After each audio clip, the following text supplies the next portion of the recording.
Hot Spring Resorts and Spa.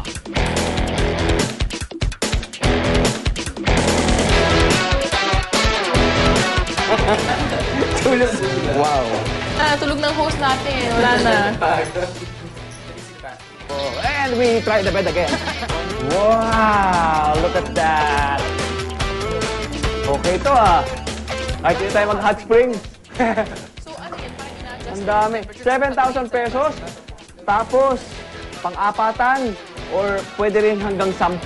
So kung kayo ay 10 na magbabarkada, 6,700 lang kayo. Sa inyo na to. Pop na pop! Pero kung di naman kayo nagbabalak na mag-overnight, pwede rin kayong mag-walk-in. Sa halagang 500 pesos na entrance fee, may individual locker at towel ka na. Ang 88 Hot Spring Resort and Spa ang nag-iisang public international resort dito sa Laguna. Kakaibang experience din daw ang kanilang ino-offer. At dito sa Feng Shui Energy Pool namin unang napiling magbabad. Each pool designed for... different temperature. Oh. From hottest to coldest. Simula po tayo sa pinakamainit, papalamig siya. Pag nag-dip kayo dyan, mga 5 minutes yung matry, magaganda yung inyong blood metabolism circulation, nakakaalis ng mga muscle pain. Dandahan lang tayong lumubog dandahan lang. Ay, casual lang, ano? 45 degrees yan, no? Yay! Ang sarap! Sarap! Parang bakit ganun? Hindi nasarapan yung face mo dyan Bukas na lang ulit!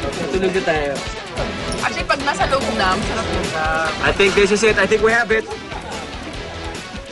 Oh my God! Yeah! Oras na magpamasahe!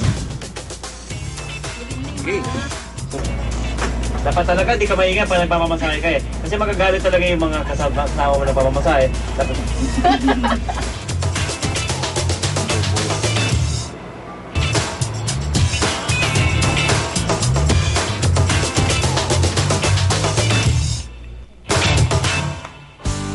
₱1,000 ang 1-hour full body massage dito sa 88 Resort.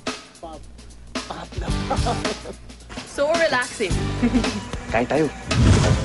Patok din kaya ang kanilang Korean dishes sa ating mga reviewers?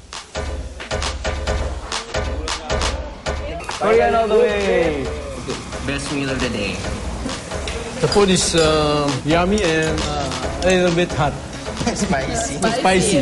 Alam kong na-relax na kayo ng todo. Pero bago ang mainit na final verdict, pop stop muna sa pagbabalik ng Pop na pop! Yeah!